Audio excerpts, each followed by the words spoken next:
جہاں خاکروب کو آپ کی ناپاکی صاف کرنے کے ساتھ ساتھ نفرت کا صلہ ملے، جہاں 70 سالہ تائب طوائف کو پاکیزگی کا بوجھ اور عبادت کی سختی بھی جھیلنا پڑے، اور کنجری کی صدائیں بھی اس کے نحیف وجود کو ٹھیلتی رہیں، جہاں 72 فرقے بآواز بلند پکارے کہ مسیح موعود آنے والے ہیں، مگر ایک 73واں فرقہ اگر کہہ بیٹھے کہ وہ آ چکے ہیں تو اقلیت۔ یہاں میں نہیں رہ سکتا دادی ماں، نہیں رہ سکتا۔ ہمارے معاشرے میں غریبی گالی، بیٹی بوجھ، ذات پات عین دین ہے دادی ماں۔ میں کسی ایسے ملک میں چلا جاؤں گا جہاں کا نہ معاشرہ میرا ہوگا، نہ اس کا قانون میں نے تشکیل دیا ہوگا۔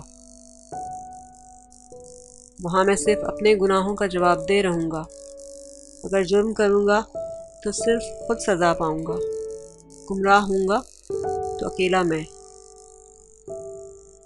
اس معاشرے کے گناہوں اور جرائم کی شرمساری اپنی گردن پر لے کر مرنا نہیں چاہتا۔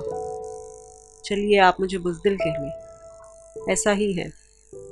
میں اگر اس تنگ نظر، تنگ اوقات معاشرے کا مقابلہ نہیں کر سکتا تو یہاں سے ہجرت تو کر سکتا ہوں، ہجرت تو کر سکتا ہوں، ہجرت تو کر سکتا ہوں۔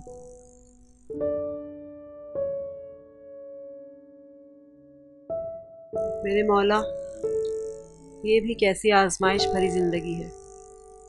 لوگ تو کہتے ہیں کہ مغرب میں زندگی آسان ہوتی ہے، پھر یہ کیسا مغرب ہے، اور یہ کیسی زندگی ہے کہ مجھے لگتا ہے کہ میں صدیاں جی چکی ہوں، میرا فاصل بن چکا ہے، لیکن زندگی ختم ہونے میں نہیں آتی۔ میرے آقا، یہ سب کیا ہے؟ وہاں غریبی کے دکھ تھے، یہاں امیری نے گلا دبا رکھا ہے۔ وہاں رسوم کی قید سے زندگی دم پخت تھی، یہاں آزادی ہر جگہ بہائے لیے جاتی ہے، جیسے کاغذ کا پرزہ شدید آندھیوں میں آوارہ ہو۔ یہ سب کیا ہے یہاں اور وہاں؟ کیا ہے میرے خدا؟ حسن خاتمہ کب ہو؟ کہاں ہو؟ کیسے ہو؟ پہلی ہی نظر میں دونوں نے ایک دوسرے کو پہچان لیا۔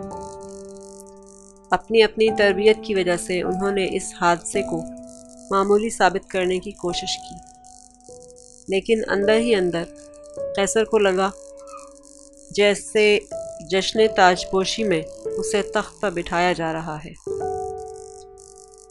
پیا بلش نہیں کرنا چاہتی تھی، قیصر ہکلانے کے موڈ میں نہ تھا، اس لیے پیا منہ پرے کر کے کون کھاتی رہی، اور قیصر دکانوں کے بورڈ پڑھتا ہوا موسم کے متعلق باتیں کرتا رہا۔ دونوں کے قدم گلبرگ کے اس بازار میں میخے گئے۔